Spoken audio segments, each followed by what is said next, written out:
Let's see. I have some cards. And first I'm going to invite everybody to pick up a Hannibal magazine. I wrote a couple, no, first I should say Happy Black History Month. Thank you. We're celebrating the achievements, the contributions of African Americans as long as we've been here. We've been at it. I was mentioning the Hannibal magazine. Please pick one up. And I have a couple of articles that I wrote in there about Black History Month and about the experience of Hannibal's African American community. That's what I focus on. When you visit Jim's Journey, we're at 509 North 3rd in Hannibal, you're not going to see Dr. King or Rosa Parks. You're going to see ordinary people doing extraordinary things to make a way in this world and make Hannibal a better place. This is my 10th anniversary coming up in October, and I'm very proud of that and very pleased with that because folks kind of thought I wouldn't be around this long. The museum wouldn't be around this long. But we're still at it, not, still at it, and still have things to do that we want to do, that we must do. Maybe I'll tell you a bit about why I did. I'm going to do the what, why, how, and why, whatever those W's are. You educators know that. You English people know that. I did it, and she gave you a bit about that, but it was also had to do with anger. I went away from Hannibal, 18, 19 years old, went to college. My husband was a very successful human resources person. He exposed me to a lot of things. I was a successful human resources person too. But at any rate, exposed me to a lot of people doing a lot of things and a lot of different things. And, I got to be on a few boards in Chicago and Minnesota, places like that. So I came back a little different than I was when I left. Not only more mature, but different thinking, more confident, all those things. I went to an exhibit. It was at the Hannibal Arts Council. And it was a room about this size, and they had the walls framed, just more than enough. Pictures that they indicated were the story of historical Hannibal. There was one photograph of the church, the oldest African-American church northwest of the Mississippi, and one of our Douglas School, the segregated school in Hannibal. And of course, I approached the curator and I said, I don't know that this is the full story. And his response was, well, you can do something. Maybe next year I'll let you do a panel. And so I festered on that. And then I said, no, it's way more than a panel. And I wrote an article, and I said, I published it in the Quincy Herald Whig, in the Hannibal Courier Post, in the Hannibal Magazine, and I said, we got an African-American history story to tell. Will you help me? And I opened our home up to receive donations, and folks and I'm primarily talking about the African-American community. They started emptying out their things in their basement, things in their attic, things on their coffee tables. I don't know where these things came from. But before I knew it, I had about 600 items representing the African-American story. One of my most treasured is this thing called the Colored Directory. It was printed in 1927. And what I like, and these are just a few pages from it, and it's the story of Northeast Missouri. And by that I mean it not only talks about Hannibal and the people there at the time, it also talks about New London and Palmyra and Monroe City and Shelbina. It talks about, it gives you a list of the black people that were living there then, what kind of work they were doing, who their neighbors were. We were a pretty significant community here in Hannibal. And I have to say that that is one of the things And one of the reasons that Hannibal and Quincy, somewhat different in that respect. Let me go back to this. Thanks for the opportunity. Lynn and Susie have been a joy to work with. Black history is American history. Even the Germans teach their children about the Holocaust. I mean, so we got to keep doing this. You cannot deny it. It happened, it's painful, but it happened and it's real. And I'm going to keep doing this, and we're going to keep doing this. We're going to fight whoever we have to fight. It's a struggle, we realize that. But it's never been easy, and we don't expect it to be easy. Most have forgotten that while Carter Woodson kicked off Black History Month with 97 years ago, he started out with Negro History Week. And it's in February because of the birth of, the celebration of birthdays of Frederick Douglass and Abraham Lincoln. But it was really President Gerald Ford who made it official in 1976, 46 years ago. He saw it as an opportunity to recognize African American accomplishments and to show the courage and perseverance even when America failed them. So he saw it back in 76. I mean, again, it's real, and I'm going to keep doing it. And I do it, I told you why I did it, because I was mad. So I started this thing. And then how I did it was, I told you that, I begged people for stuff, and they started donating things. The why, though, another why, is because of our young people in Hannibal, and even more mature people. If you don't know where you came from, if you don't know what you did and what you were able to do, you have no vision. You cannot, you just don't know what you're capable of. And I went to a Black History Month program yesterday, and we talked about inventions, and we talked about artists, and we talked about athletes, but it was also the ordinary people that had to overcome some struggles to make this happen and to make this a reality. You know, there are 35 states that are putting limits on teaching racial history. I know Missouri's on that list. I don't think we're going to let Illinois be on that list. You might try to be on that list, but we're not going to let it happen. It's important to know the struggles, and I emphasize the contributions and achievements. I do that at Jim's Journey, and I do it whenever I have a little discussion like this. Knowing this gives us hope. Now, I'm supposed to talk a little bit about Hannibal-Quincy connections. I am not a Quincy historian. I don't pretend to be. But I did talk to Miss Helen Bunbury, and I did scour the internet and do a lot of research about Quincy. And I did talk with my cousin, Connie Fonza, and I talked to my auntie, Gilberta Bailey. And so I have a sense for what was kind of going on here in Quincy. You may have been a leader in terms of the abolition and a good number of abolitionists and on that first leg north. But you didn't necessarily want to eat and drink and learn and do all that stuff with all these black people that you wanted freed. You wanted them freed. I don't know, something was going on in your head to make you want that. But you didn't necessarily want all this other stuff to happen. Because Hannibal-Quincy, I should say, was just as segregated and just as much into Jim Crow as Hannibal was. And not only that, but during the you had freedom slave catchers. I mean, they were getting over that river wasn't enough. It didn't always mean freedom was right there for you.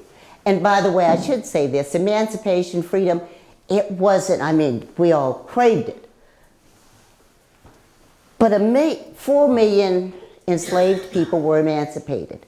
1 million died that first few years. Starvation, homelessness, disease, murder, hanging, lynching. You know, it wasn't easy. And a lot of stuff is in our DNA around that. So I think about that often. I think about how we have to, I guess education is the only way to kind of fix things. And the more you know, the more you know. See, Hannibal Quincy. I have a few pre-emancipation people that I can talk about. First, I talk about, at the museum, I talk about what we call notables. And one of mine is a woman named Lena Doolin Mason. She was born here, and her enslaved parents ran from Hannibal, came to Quincy. He joined the military here, the Union soldiers here at, I think it's First Baptist, Second Baptist Church. We have an expert here on this. At any rate, her parents, her father joined the military, joined the Union soldiers, fought the war, contributed to the winning of his freedom. And by the way, Hannibal Public Schools kind of gave me the impression that black people, enslaved people, were laying on the beach waiting for this to be over. No, no, no. We were in the struggle. More than 180,000 of us fought. And we weren't armed first couple of years. But we dug ditches. We worked as nurses. We did our part on behalf of ourselves, for our freedom.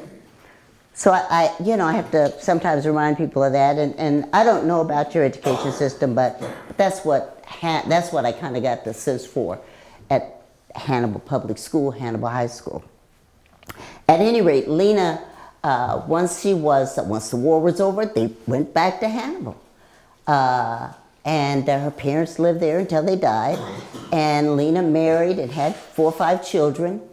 She also became an evangelist, became at the AME Church, and traveled the country, traveled all over, preaching and doing her work as an evangelist.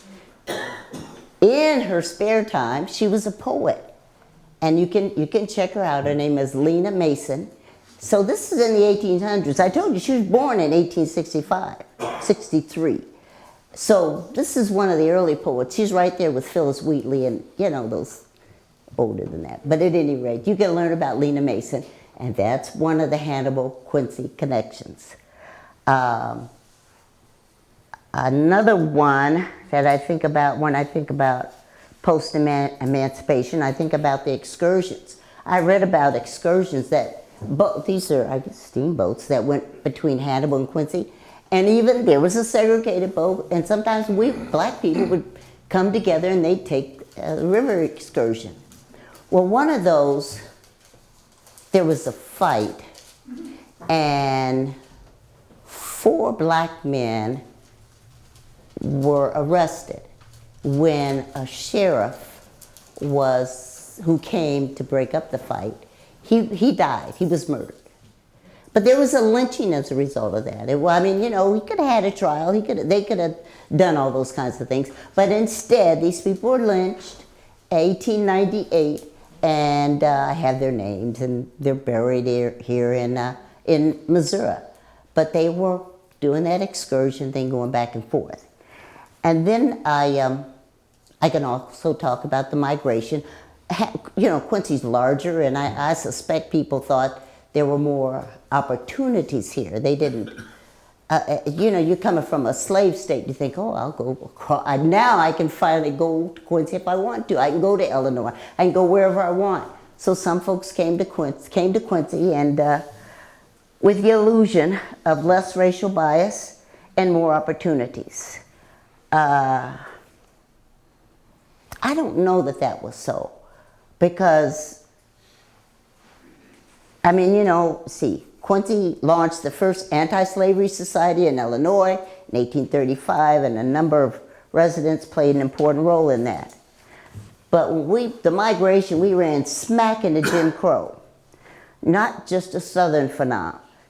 Quincy had an abolitionist element, but did not have an equality and equal justice or social justice. They didn't have any of that.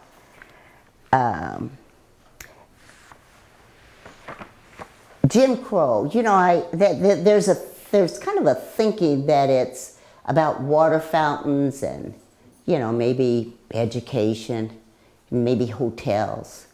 It was way more than that. It was libraries. It was parks. It was hospitals.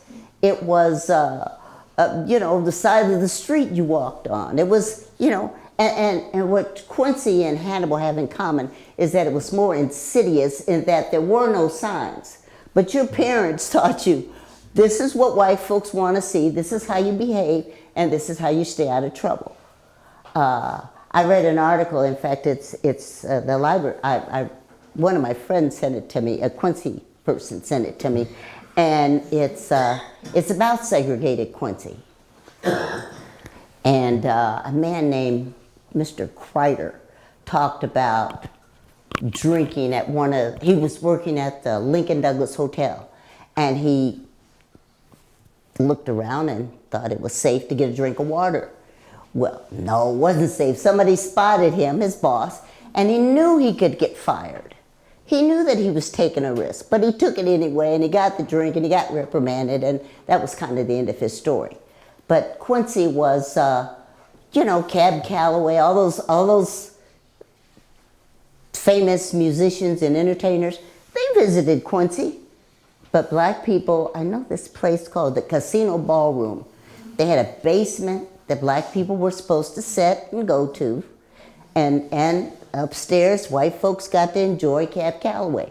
Cab Calloway, though, couldn't eat at any of the restaurants, and he couldn't stay at the hotel. He couldn't do any of those things. He could just come and entertain and leave or find his way to a black community where he could get some service and you know, really experience the community.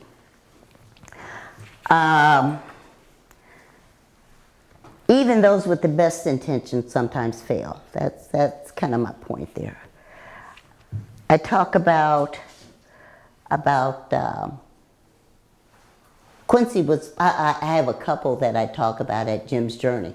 It was a little later, but it was a black kid that I know. He was biracial, and he had a kind of a tearjerker of a story. He tells about his father, a black man, who he couldn't, when he saw him in public, he couldn't call him dad. And he died, and so he never got to call him dad in public. But they had come to Quincy, the white woman, black man had come to Quincy in 60s, 61, 62, to get married. So Quincy, thank you for that, because Hannibal was Missouri was one of 16 states, even as late as 1960, that didn't allow interracial marriages. And then I have to talk about, you heard her mention Douglasville. Douglasville was only one of several all-black communities in Hannibal. I've heard of your north side here in Quincy, and I think I've heard of the south side. But Hannibal had bustling communities of African Americans where we had our own churches, we had little grocery stores, we had little taverns, we had businesses.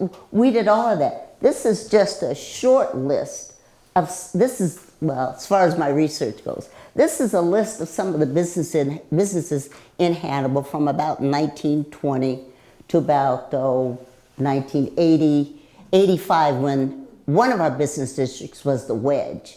And it was only about a half block. But that's what we think of when we think of the Hannibal's Black Business District. At any rate, urban renewal meant the demise of the Wedge, and you know, all of that went away. But we were not just there. We were downtown. We were all over. We were within those black communities. And again, we had grocery stores. We had taxis. We had undertakers. We had, and you know, all those things. And you can look at the list and see that. But Quincy had none of that, as far as I can see.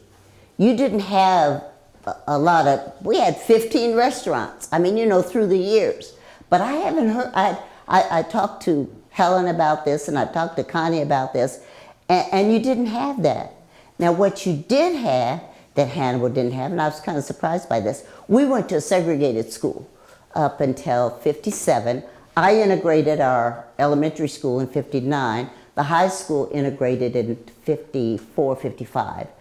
But as I understand it, when Lincoln closed in 57, and maybe through the years, it kind of sounds a little bit like New Philadelphia, in that blacks and whites went to school together. Because I kept asking people, well, where black kids go to high school? Well, I did learn that some black kids came to Hannibal. They came to Douglas. And we had struggled for years. We, meaning the black community, struggled with our Hannibal Public School District to get us some black teachers. And as a matter of fact, we, in the early years, like in the 1870s, something like that, we boycotted school. We left school for a year until you give us some black teachers, because we don't like the way these teachers are treating us. They probably didn't like necessarily teaching us. I know when I integrated in 59, this teacher didn't sign up to have me, little black girl in her classroom, yakking all the time and raising her hand and all that stuff. I complained that I didn't get Valentine's. I complained that when they were playing dodgeball, I didn't get picked. And my brothers say it was because I was not very athletic. Don't believe it. They just didn't pick me.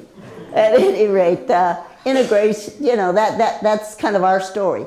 I found a man here named Mr. Brooks, Albert Brooks, I think is his first name.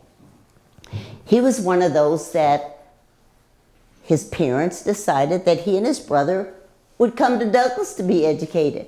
His brother, John Brooks, graduated in like 36, and he stayed in Hannibal and actually taught at our Douglas school. He went away to college, went to Lincoln likely went to Lincoln and came back to Hannibal and taught at our school for the next 40 years. His brother, however, Albert, the Quincy person, well, they were both Quincy people, came for a bit and graduated. I have a list of Douglas School graduates. He graduated like 31, 32, and he ended up in Springfield. I guess Quincy didn't suit him so well. So he didn't come back here either. And he did very well in Springfield. He was, you know, an entrepreneur, a teacher, very engaged in his community, you know, all those kinds of things. So I don't know why Quincy developed the way it did with you know, didn't have a list like this. Doesn't have a story like the one I'm telling. And I'm just kind of curious about that because our populations were kind of the same. I mean, you were a little larger, but not way larger back, you know, during those developmental years, the years I'm talking about. But at any rate, that's something for me to ponder.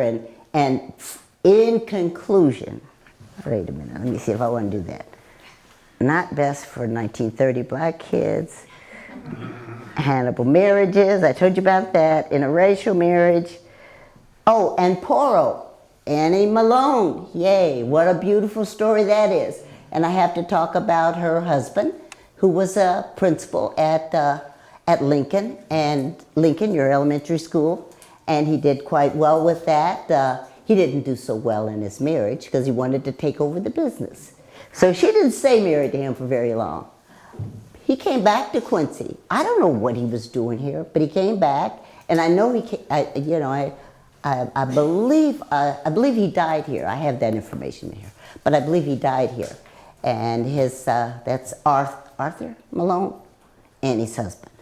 And Annie was quite the philanthropist and, you know, just very successful. She taught Madam C.J. Walker how to be wealthy and how to, there was an opportunity. And here's the kind of sad part about that. The whole thinking behind that was, if we look better, maybe we'll be accepted. If our hair's right, maybe we'll have more opportunities. So, I mean, the whole thing is a bit sad, but it's the reality. And they became millionaires with that thinking. She had a number of schools, and I have a number of people in the color directory that you'll see graduated from Poro. Lynn has a number of people that she's identified as Poro graduates. I had the obituary, a woman named Elizabeth Bell. She very proudly proclaimed on a sign over her shop that she was a Poro graduate. So that was you know, a nice thing. It's a wonderful thing, and that again, in my mind, is kind of a Hannibal-Quincy connection. There was a couple of documentaries about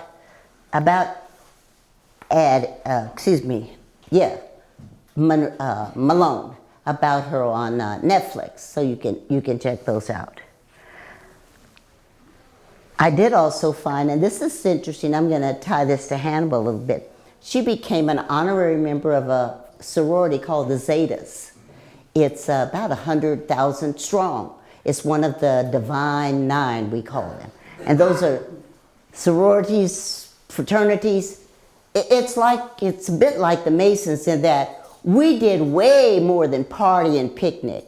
We could vouch for you to get a job. We could loan you money. We could buy school supplies. You know, it was all about community and all about our needs and all about how we come together to kind of help each other out. At any rate, the Zetas founder is a woman named, one of the founders, it had 5 women, is a woman named Arizona Cleaver. Arizona is a Hannibal person.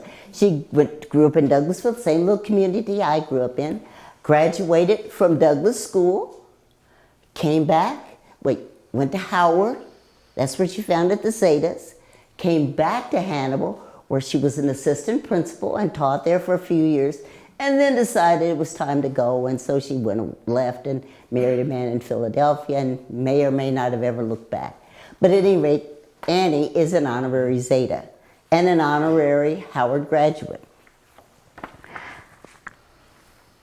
Marriages. My auntie, I told you, she married a Bailey. She's from Hannibal. She married a man named Monroe Bailey. Connie, a Douglas school. She was at Douglas with my husband. She married Les. So there was a lot of that going on. And, you know, so there are those kinds of ties. And Quincy does have a rich history. I mean, you know, and I have to say, one of those that comes to mind is Ben Bummery. And this was kind of interesting to me. He died in 2018. And what a wonderful man. What a story. What a community servant. And he was your first black council person. That was in 20-something. 2004 to 2010. Hannibal had his first black council person in 1985. We haven't had one since. But we had our first. And we haven't had one since because they decided after she termed out that instead of 12 council person, let's bring it down to 6. Nothing is an accident. Nothing is an accident. I see something in that. Right now, though, I did recently become part of a equal opportunity committee for the city of Hannibal, and so I am going. One of my first goals is to get an at-large. At-large? Is that the word for it? We need a council person that we're going to feel like represents the African American community. We're teeny tiny. We're only 1,000 in that 17,000. But we have issues, we have needs, we have wants, and it may be different from what the larger population wants. So we're going to, I intend to impact that one way or another. Loretta Lewis, I came across her name, the first black female police officer. I mean, my point is, Quincy has a story to tell. It may be, and we got to do it. maybe Sherry will do this. I was an old lady, way older than you when I started Jim's Journey. But you just got to have a desire, and you got to have, I'll help you write that first grant, do all of that, get a space. I have city space. I don't know if you could get that. I don't know if Quincy has some buildings that they're willing to contribute to this. Mine is just it's just a one room, formerly built by enslaved people, and when you see it, you'll say, ooh, and she's got all this stuff in here. But at any rate, built by formerly enslaved people, the oldest operating building in Hannibal. I am so proud of that, and I feel so good about that. And I know that we built it, and I knew that the Union soldiers had Hannibal during the Civil War, and that it was used to store ammunition. I know all of that about the building. And Twain talks about it in Mark Twain, in Tom Sawyer. But at any rate, we can do this, you can do it, you have stories to tell. I'd like to see you talk about, I'd like to know more about Quincy. You know, we come over here, we run back and forth. I go to TJ Maxx, I go to, Hobby Lobby. I'd like to know what it was like, what we were doing. So, I encourage you to do that. Conclusion. I understand that Quincy, unlike Hannibal, which my battle was move over Tom and Becky. I mean, that was it. I believe it's way more, than the Underground Railroad. Just more than that. Do it. You need to tell your story, and it's not a February story. Thank you.